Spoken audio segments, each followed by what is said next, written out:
السلام عليكم ورحمة الله.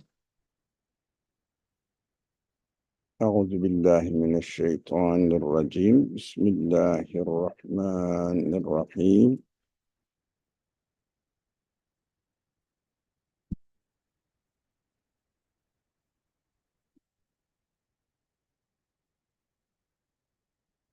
رب اشرح لي صدري ويسر لي أمري واحلل عقدة من لساني يفقه قولي واجعل لي وزيرا من أهلي هارون أخي اشدد به أزري ويشرك في أمري كي نسبحك كثيرا ونذكرك كثيرا إنك كنت بنا بصيرا.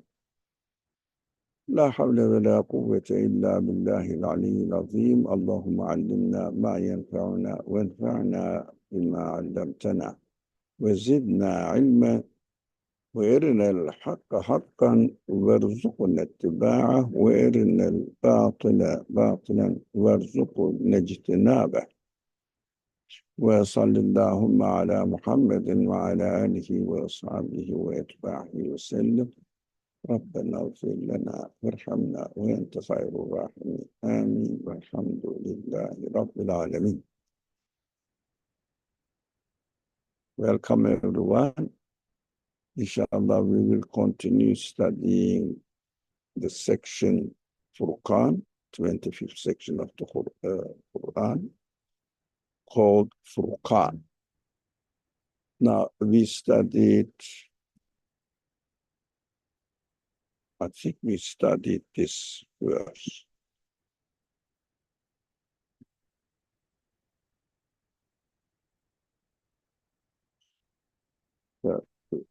Not this one.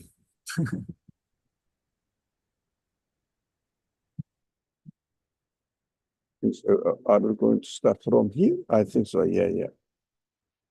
Yes. بسم الله الرحمن الرحيم. وقالوا أساطير الأولين اكتتبها فهي تملى عليه بكرة وأصيلا.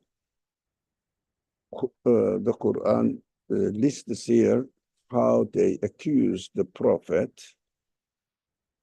and what they said about it. And the translation says, and they say, fables of the ancients that he has copied from. These fables are dictated to him, filled in his mind, morning and evening, continuously. It means he is not saying, but what he was dictated by these fables. Oh, yeah, what they said, the Quran says what they say. What is the importance of, in fact, what the Prophet was accused of and how we can relate it to our life? But at the same time, it is important to notice that Quran says the opponents of the Prophet accused him of these accusations. Okay. How do we know? How can we confirm this? That they really accused of the Prophet with these accusations or with these claims? How do we know it's really true? Can we confirm it? Any answer? Let me see who is here. I would say no, I cannot confirm it here. We cannot. You are saying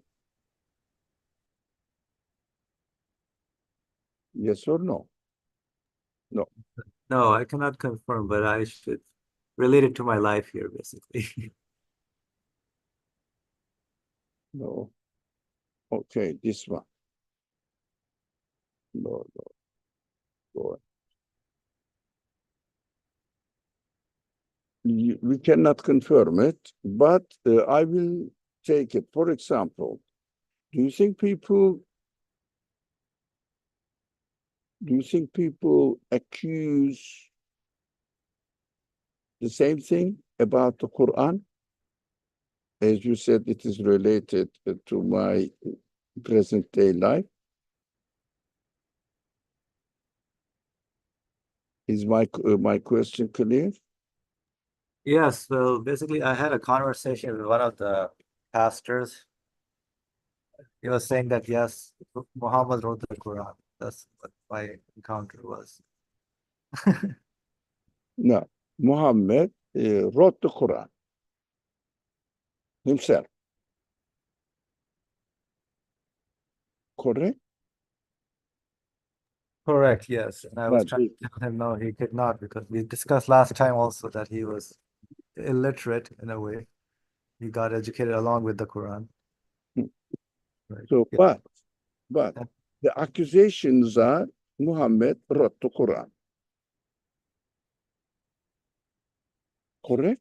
I'm asking. Yep, that's my encounter, yes. And I've Yeah, seen that from is some your other Orientalist scholars also kind of put that in that perspective. yeah, and they read the Quran as Muhammad's writings. The author of the Quran is Muhammad. That's how they read and analyze it. Okay, but this particular verse says, fables of the ancients that he has copied from.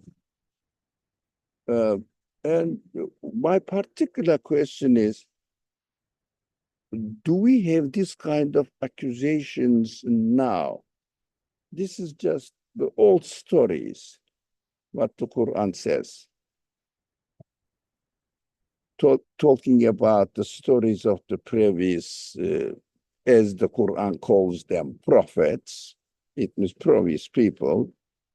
Of course, they may do that. They are doing it because the way they read, just Muhammad made up this kind of information, may be obtained from others.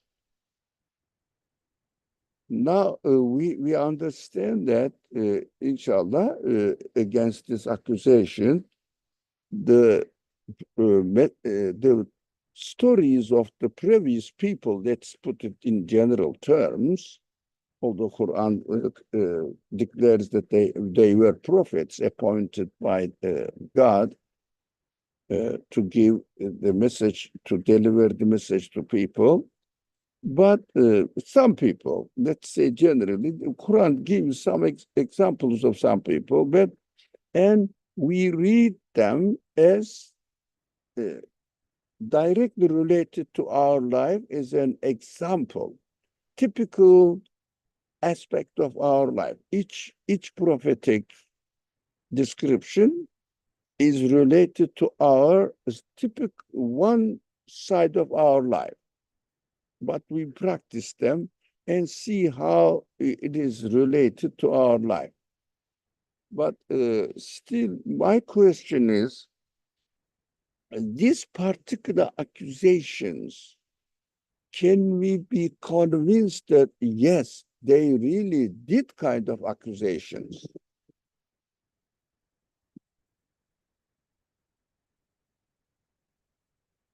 The question is open.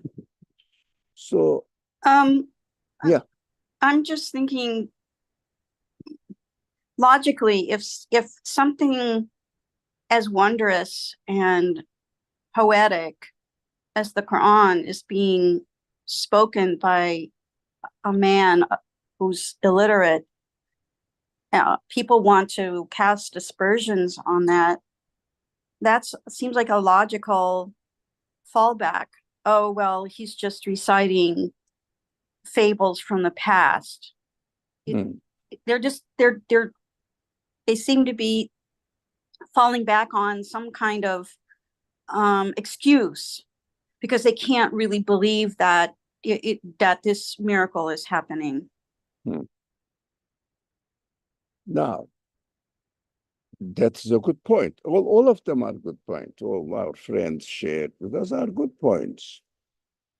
What I want to draw our attentions to the narrations of the accusations of the prophet, of the message, or the prophet himself, against the prophet, against the message itself. But sometimes it may come our mind that how do we make sure that these accusations are really made? I have nothing.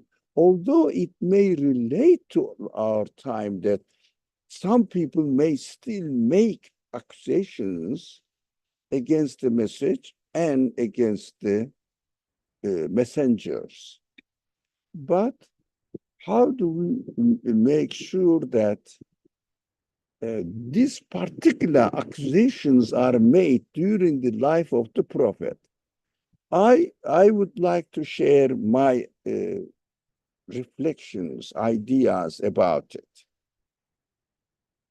Now, if I claim, I'm going to give an example. If I claim that among my friends, look, we have to be ready to die even, but never lose your faith in what I am saying, that it is revealed to me by God. In this revelation, I am saying that they accuse me of narrating or the ancient stories. The opponents now go back to the life of the prophet now. But this is, I am giving this example on my behalf. Now, but it is related to the lifetime of the prophet himself. But here, here I am giving an example. I am here with you, and you are living with me. Not that you are seeing me through this virtual machine or virtual means, real, living with me. And I am telling that everything I tell you is revealed to me by my Creator, by our Creator. It is not my word. And while I am claiming this, I am saying that our opponents is a very small place. Mecca is a very small town. Our opponents accused me of telling, just telling the fables of the ancients, and I have copied from them now. But you and I live together here. And I'm saying, this is from God. This is from God. This is revealed to me from God. It's not my saying. And you witness this with me in Mecca. Now, if none of our rejectors, deniers, made this accusation, what would you say? None of this accusation made this, none of the present day people around us, our opponents, made this accusation. But I am saying that they accused me with this. What would you say about this verse? It is from God, I am saying. Did I make question clear? Presented it clearly? Not 100%. Can you say it again? Now, let's go back to the life of the prophet. He is living with people, It is just a small town. We are living in a small town. I am telling you that what I received, this sentence, this verse from God. And this sentence says, they say fables of the ancients that he has copied from. These fables are dictated to him morning and evening. They accused me of this. You are with me. But in fact, there was no such event. What would you do? Would you still believe this man? No. Would you still believe this man?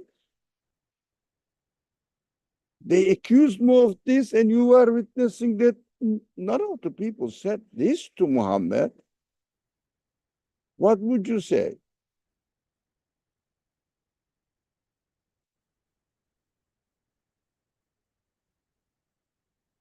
Is it not clear yet, the question?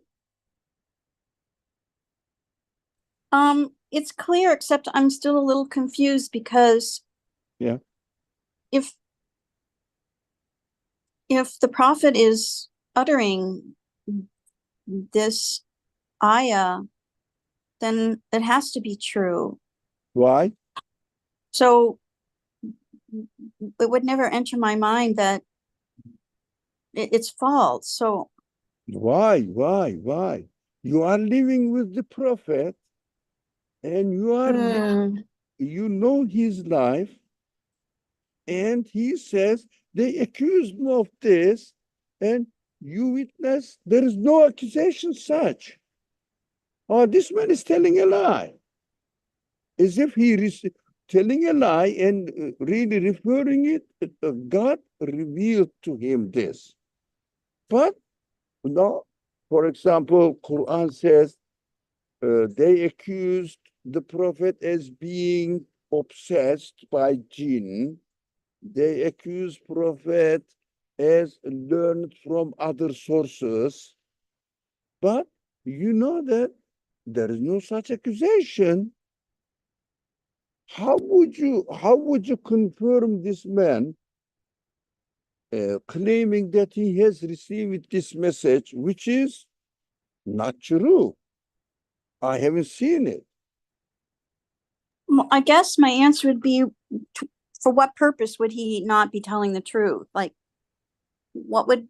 But you are witnessing. Look, try to understand what I am practicing. You are witnessing my life. You are living with me. We meet each other all the time. It is a small town. And I'm not saying I went to somewhere today, upstate New York, and they accused me of this, and I don't know. If he says so, he is a truthful man. I have to trust him. No, it is a small town. There are many accusations made against the Prophet and the Quran, narrated in the Quran, saying that they say this, they say this, they say this. And you are with me, and they say, no, we didn't hear any of this from your opponents. So how could you believe me that I'm telling the truth?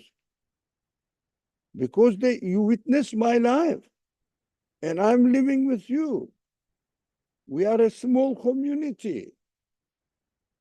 Would the answer be that it doesn't fit with everything I know about what I've observed about the prophet? No. No. Now, I'm sorry. I'm sorry. What I am getting at, if these narrations in the Quran were a lie, none of the people being together with the prophet would really believe in him, because they witnessed. There is no such event happened. But none of them left him. Although they heard these messages, these verses of the Quran, none of them left him. None of them said that you are telling a lie. There is no such thing. It is a proof that since they continued being loyal to the Prophet, it is a proof that this narrations in the verse must have happened. That is why none of the people left Muhammad after hearing this kind of verses. They must witness that these kind of accusations are happening, and that is why they kept being loyal to the Prophet. They never left the Prophet after understanding what the Prophet is saying and confirming it. Yes, about the foundations of what the universe is all about and who is the creator, which kind of qualities he has, and also the news of hereafter. Yes, these are what the Quran teaching the people. But while the Quran is teaching the people, the Quran also says they are making these accusations.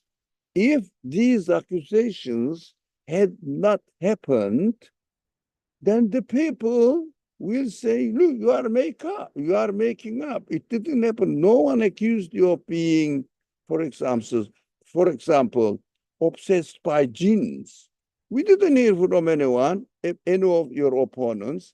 They will leave him because he is not really telling the truth, because he is living with you. You know that they didn't accuse Muhammad with these accusations, but still it is in the Quran, and the Prophet says, this is what God told me, as you witnessed.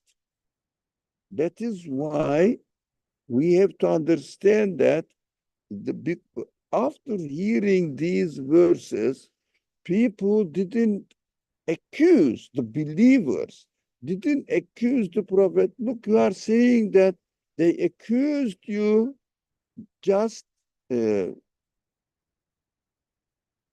narrating the fables dictated to you morning and evening, but we didn't hear any kind of accusations.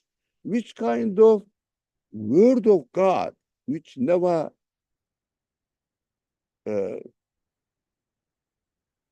errs, which never is expected to make false statement. Does it make sense? So the point is that they disregarded that there would have been any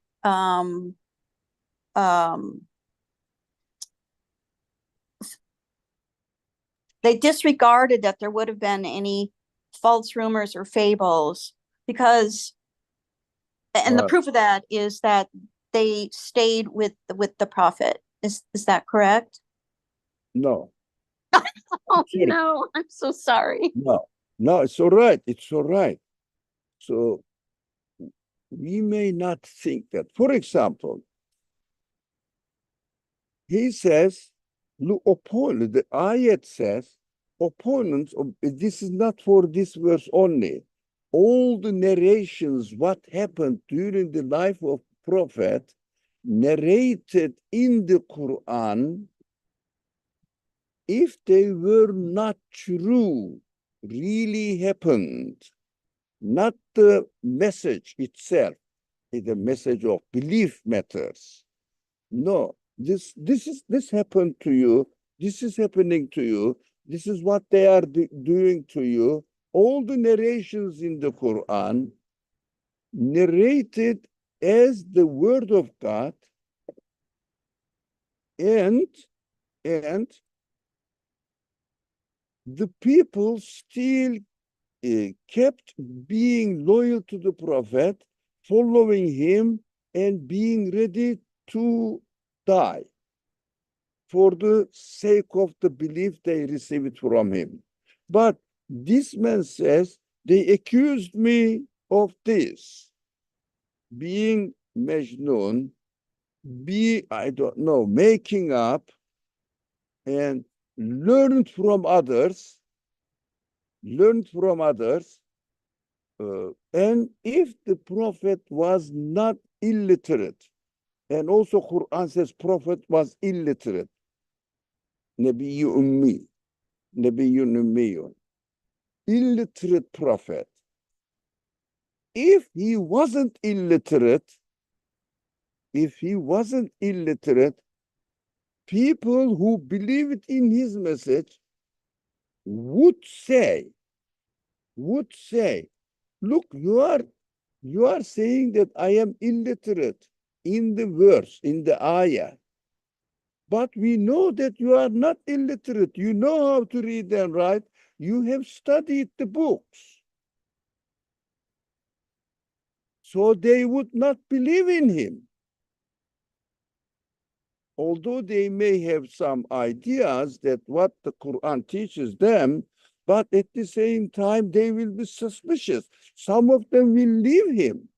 There is no such narration that the people left him.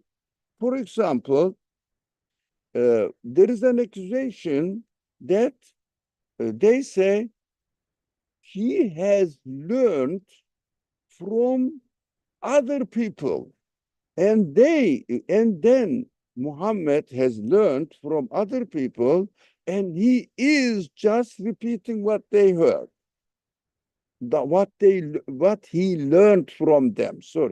What he learned from them.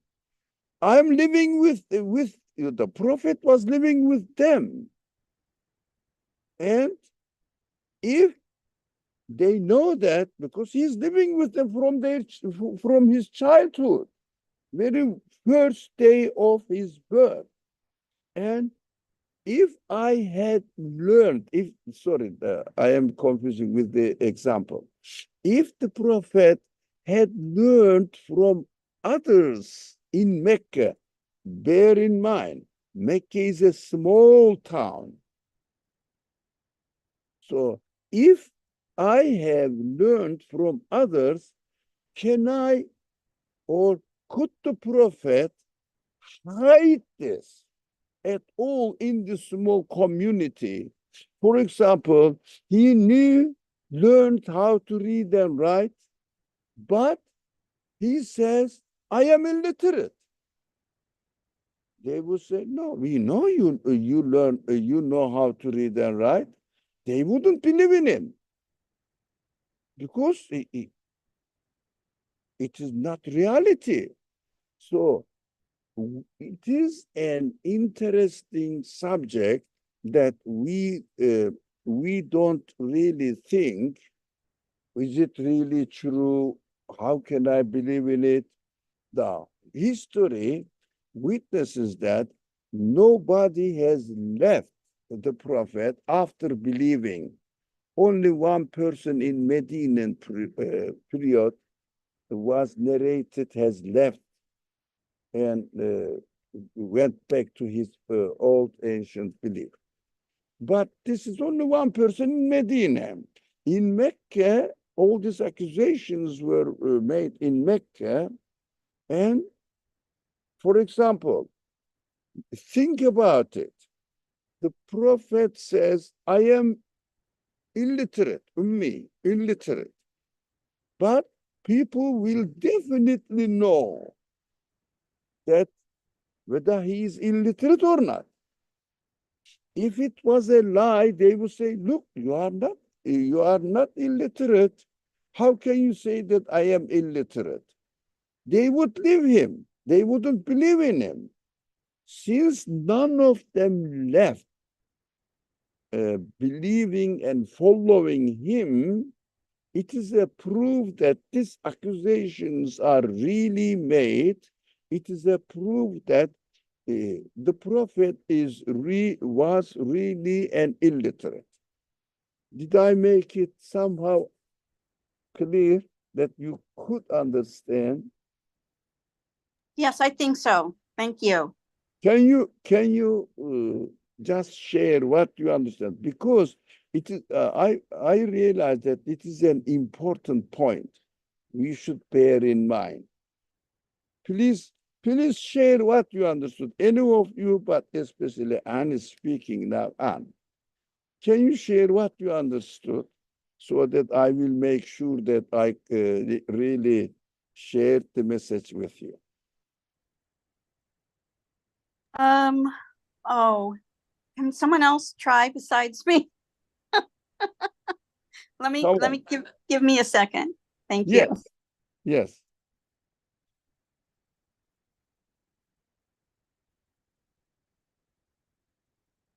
Anyone? Asim, why don't you try? Well, okay.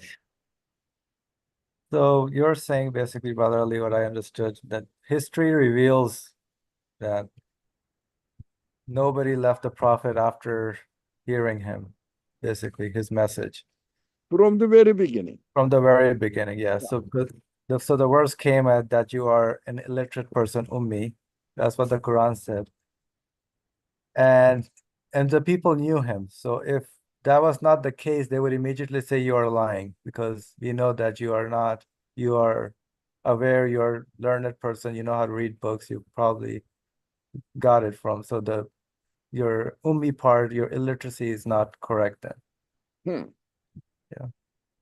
So if it was a lie, they would not believe in him because they knew that he wasn't illiterate. But in the narration or the revelation, he claims that I am an illiterate man.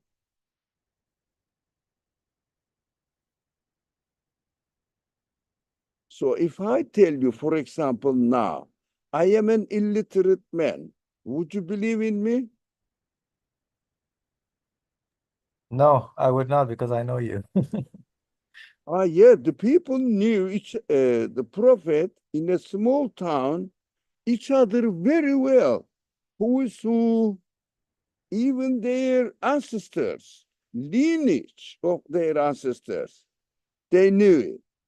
So if all these claims, these physical claims, not necessarily rejecting the message about belief in God and claiming that the prophet was receiving the message and the necessity of the next creation in the hereafter.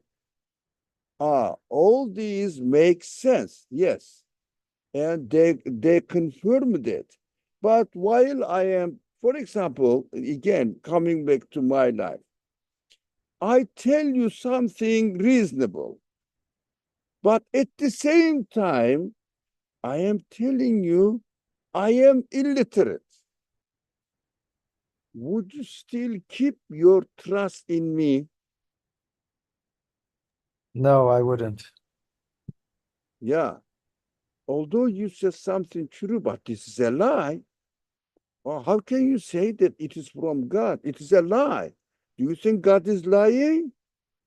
Oh, you would definitely know. Your faith in me, your belief in me would definitely shake.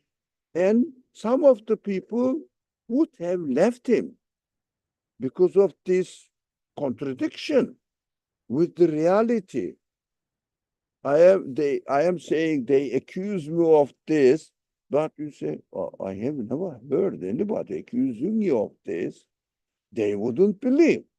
So these verses are in the Quran, and some people with bad intention, they say Prophet claimed that in the Quran he is an illiterate person, but he must have learned, and he must have studied. There is an accusation against the Prophet, saying that this accusation says, you have learned from others. He must, in the ayah said, he must have learned from others. Now, if I have learned from others, and the Prophet, the people will say, look, Ali, you learned from others. You have been reading books. We know that. But in the Quran and all, in your narration from God saying that they accuse me of it, it means they accuse me that I have learned from other books, other people. And I say, no, I haven't. But you know that I have. Would you believe me? No, you wouldn't be a reliable person. Yes.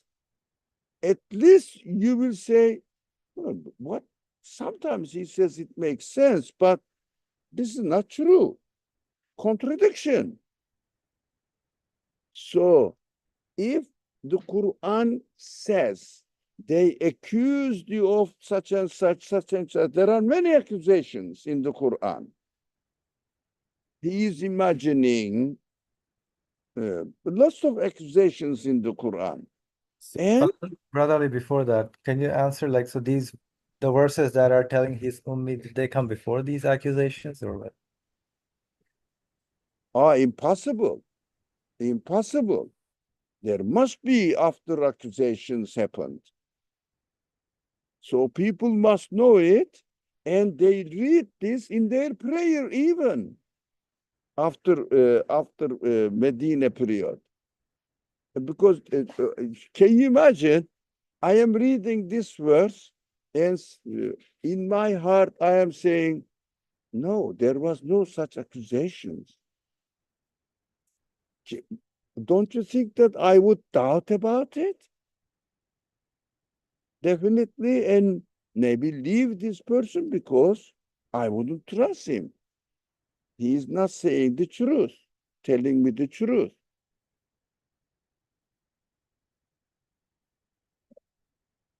Now, anything, the conclusion, anything narrated in the Quran, which took place, as the Quran says, it took place while the Prophet was living among people. If these narrations were wrong, then people would not believe in him so much that they died for his message. So it would be a contradiction. That is why I personally believe that this kind of accusations must have done. Now, is it clear? So is that based on the historical facts in a way? Oh, no one have left. No one has left the No one Prophet. is left, yes. Yeah. Only the very, very heinous Orientalists, not all of them maybe, but some of them are, found out one event narrated by Muslims, Muslim historians, that one person has converted back to his old belief system, whatever it is. It means left Islam. Only one of them in very late period of Medinan life of the Prophet. If there was such thing at all, Muslim historians would narrate it. They were so loyal to keep the narration authentic, as they were convinced about its authenticity. They didn't hide anything at all what happened in the life of the prophet, positive or negative. And they would narrate that some people left the prophet after they decided to confirm his message and be with him. As soon as they said this, they took Shahada. Nowadays is famous. So they embraced Islam. As soon as they embraced Islam, they joined the war. And one of men, the army was going, one of the person is very unique person in the history of the prophetic life. He embraced Islam while the army was going to engage in a war. He embraced Islam. And as soon as he said, Ashhadu an la ilaha illallah, he joined the army, and in this war, they engaged into a war, and in this war, he was martyred. And this is a unique example. It's a very interesting example. The Muslim historians narrate that this person never prayed, never did any good action. He was a pagan before, and he took Shahadat and martyred. He is a martyr. He must be rewarded with paradise as a martyr.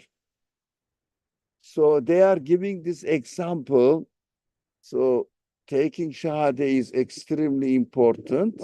And afterwards, you are responsible for your life after you take the Shahada. But this man was given life to live for some time. So they say, you see, this example demonstrates that after taking Shahada, you are responsible for your duties, religious responsibilities, or whatever you are supposed to do as required by Islam. Afterwards, before, everything is forgotten, forgiven, sorry. Everything is forgiven. Now, the loyal narrators of the history of the life of Prophet were very loyal, and none of them narrated that any of the followers of the Prophet later on gave up the idea and left Islam. Only this one exception. And this is also narrated. What I am trying to say that this is very important. We have to pay attention. If the Quran says they are accusing the Prophet of being anything, the Quran narrates it. Revelation narrates it.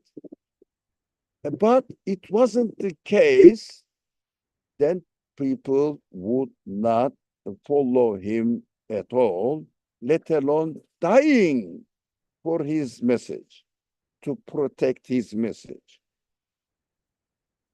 Why would they die? Because they say, if it wasn't the case, the narrations. That is why if someone says, how can I believe that these verses say, for example, they say, Qalu, the opponents of the prophets, the verse says, they say, opponents of the prophet say, fables of the ancient that he has copied. These fables are dictated to him morning and evening. But there was no case like this. And the people will say, no one is telling this. Where did you get this thing? Especially the verse openly, clearly states that the prophet is illiterate. If he wasn't, definitely will say, look, you are telling a lie. The opponents of the people, even the believers, will say, you are telling a lie. We know you are educated somehow according to the level of their civilization, and you are learning from other books. We know that you are reading some books. It is impossible not to hide it. Why? There was no books in Mecca anyways. That is important. But it must be true from the sign that, what we know, that none of the people left the prophet after hearing these verses. Is it clear now? It is for me. I am very convinced about it. That's why I am excited to share it with you. Yes, I think I finally understand. Pardon me about my dog barking. So, would you just, because with your beautiful English, would you just tell what you understood? Oh. Try. It won't be in beautiful English. Let me tell you, it's humbling. It's humbling and halting. It would be if these rumors really were true, it would be inconsistent with what everybody knows about the prophet. Like in any small town, I'm thinking of a small town that my parents grew up in. Everybody knows everybody's business. And if there's something hidden that's true, I mean that's false, nobody can verify it. They'll be like, no, I'm sorry, I just don't believe that. Because it's not consistent with what they know about this person. Yes. Did I get it right? Yes. Okay, great. No, I think I think the small town or the small community aspect is important, because it's definitely true. If no one has ever grown up in a small town, they maybe can't appreciate the degree to which everyone knows your business and your grandfather's business and your great-great-grandfather's business. So if something was false and they didn't hear about it, it's impossible that they would in fact believe it. It's completely inconsistent. Yeah. This is especially important, very important, that prophet says, or the ayat says, the verse of the Quran says, this prophet is illiterate. And there was no criticism of it, rejection of it, because they would say, even the believers and non-believers that time would say, no, we know you are literate. As Anne gave the example of her parents living in a small town. For example, can I ask you in a descriptive way, are your parents literate people? Know how to read and write? Oh, absolutely. Yes, absolutely. Right.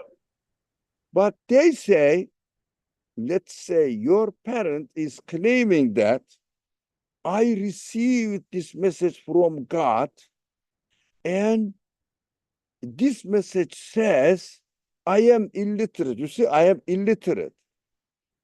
Do you think in the town that where your parents are living would believe your parents at all, saying that, oh, he's claiming illiterate, but definitely they are not illiterate. We know that they were reading books.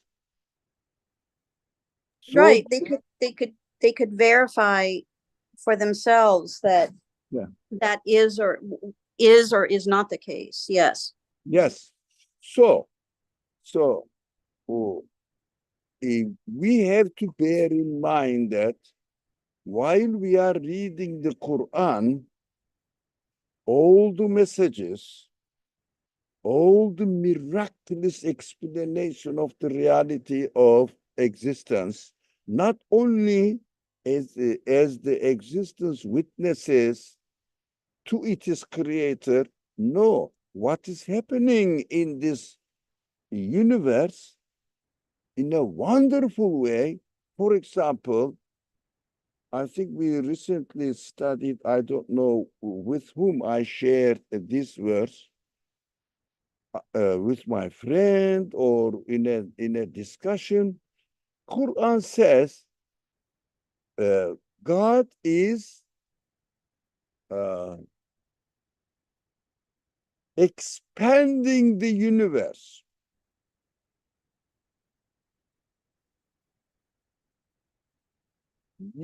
I mean, does any of you know that there is such verse in the Quran? God is expanding it, expanding the universe continuously, expanding it, not only creating, but expanding it.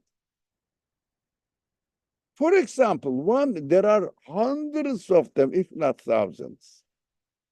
Miraculous explanation or miraculous information that the Quran gives about the universe, and these informations have been discovered by the scientists after the the discoveries of these devices, huge laboratory observatories with a huge capacity, electronic capacity. They say now that the universe is expanding. An illiterate man, that is for sure, because Quran said it is illiterate, not because Quran said he is illiterate. Just because Quran said that Muhammad is illiterate, but no one opposed him in his lifetime. No, you are not, we know you. But most of the people speak about this kind of narrations. We have to be careful, as I am very excited about this. We have to be careful that, Quran says Prophet is illiterate. Ha!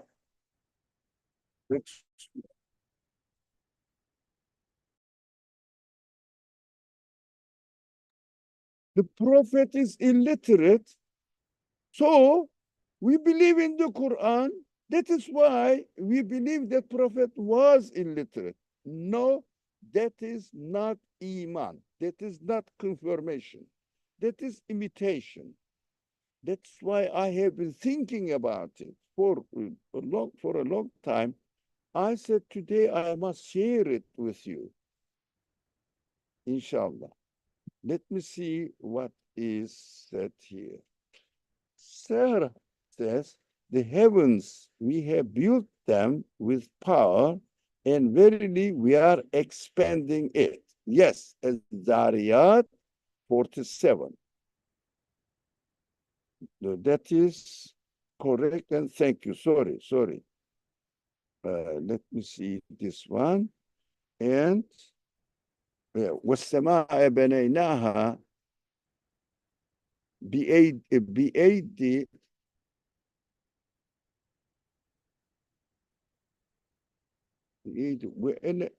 وإنا موسعون. Yes, بأيدين. Why I don't see it?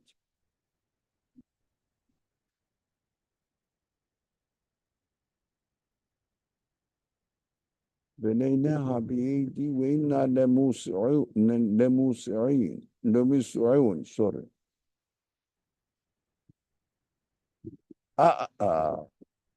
no والسماء بنيناها وأيد yeah.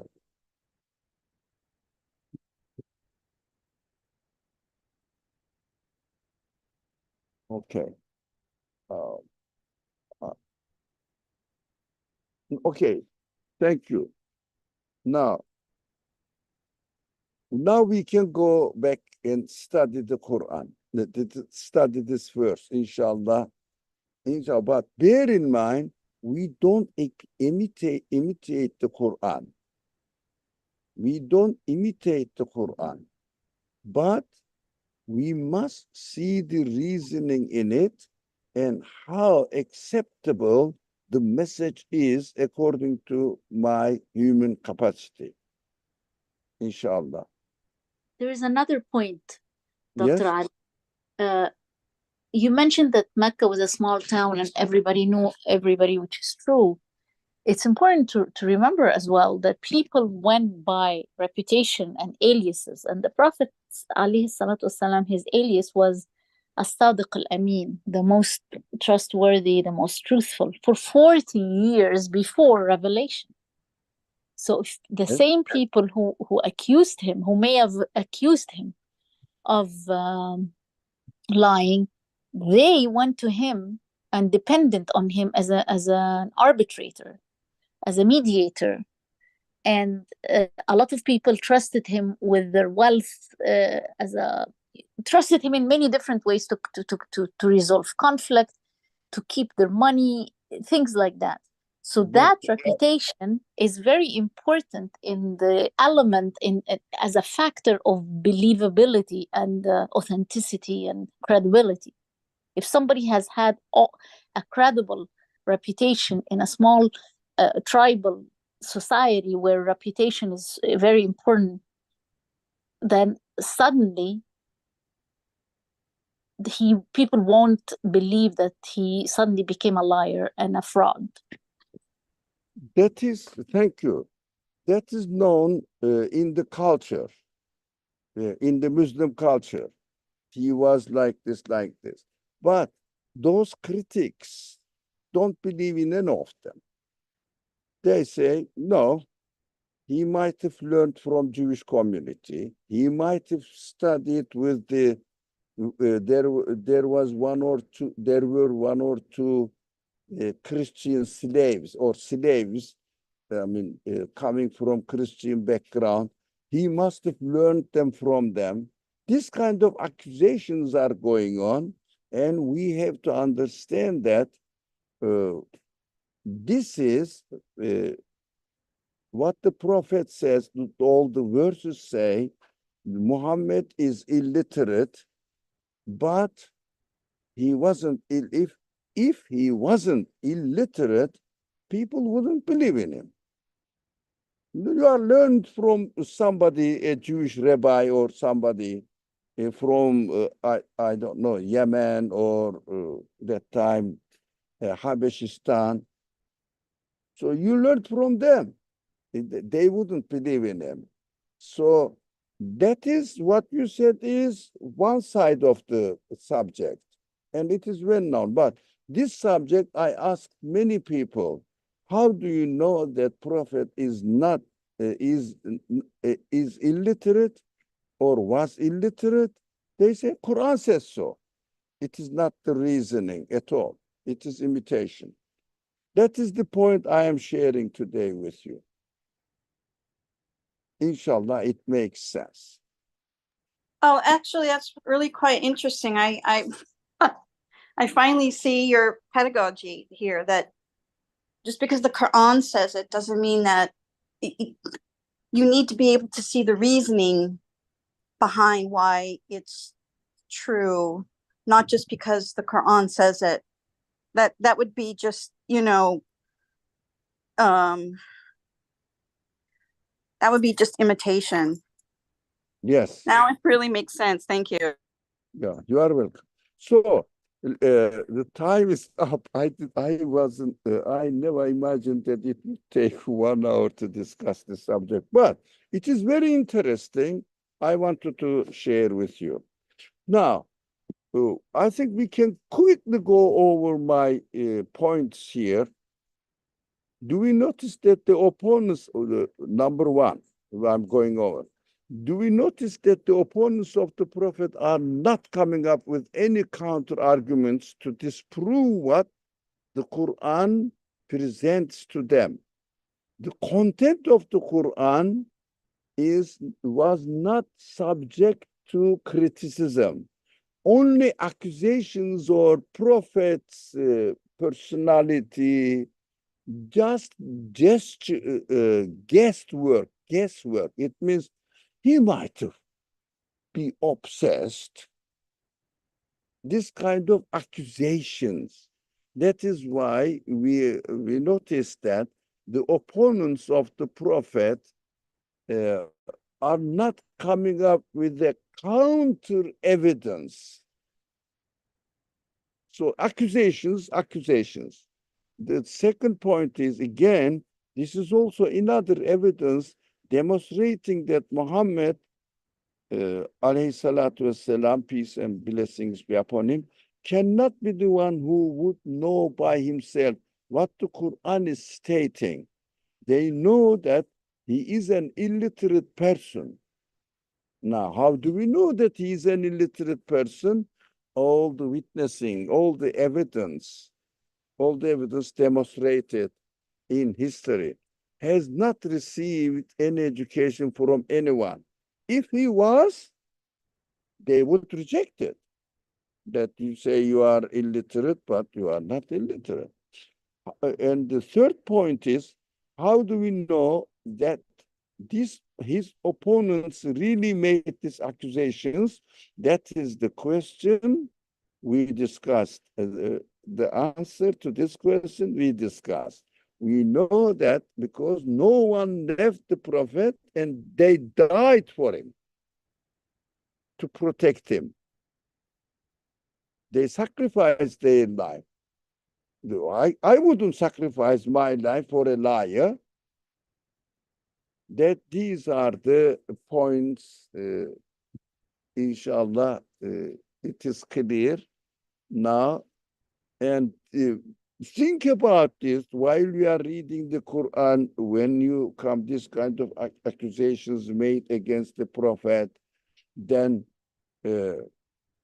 for example, most of the people think that the Prophet was married with young child, accusations, and they never think that, look, you now within this culture, that is the culture.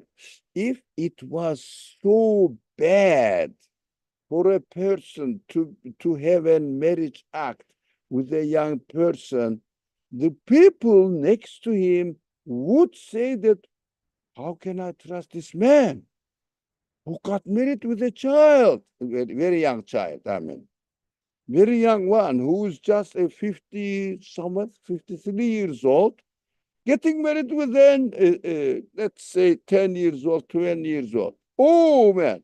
But none of the people suspected about Prophet's honesty, and none of the people said that this is impossible to digest. It was some for other reasons. That's why they knew him.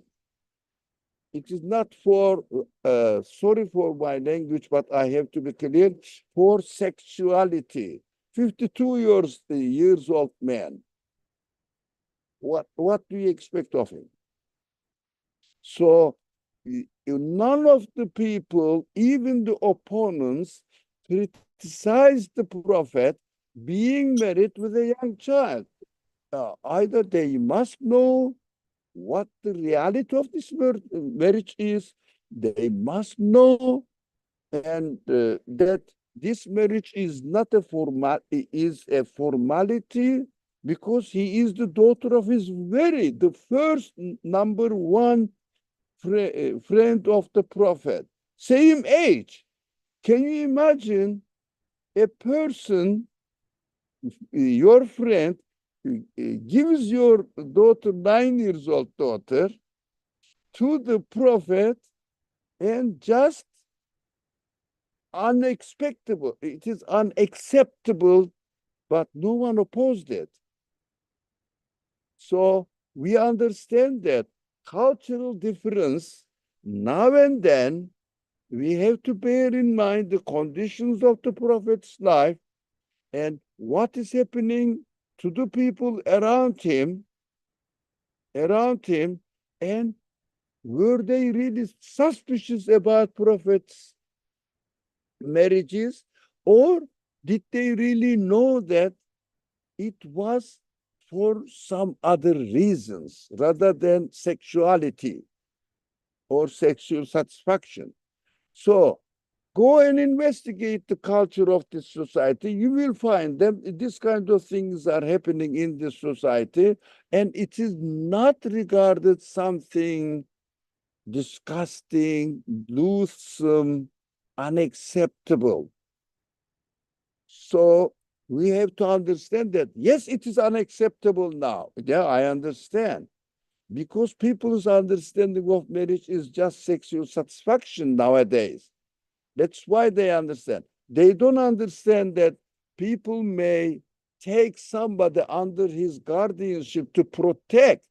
Most of the wives of the Prophet were needy people to be protected, and the Prophet did, or for political reasons, or for other reasons, but not sexual satisfaction, which is the point of the people nowadays. But for him, for their time, they knew that he was the administrator. He had some international relationship.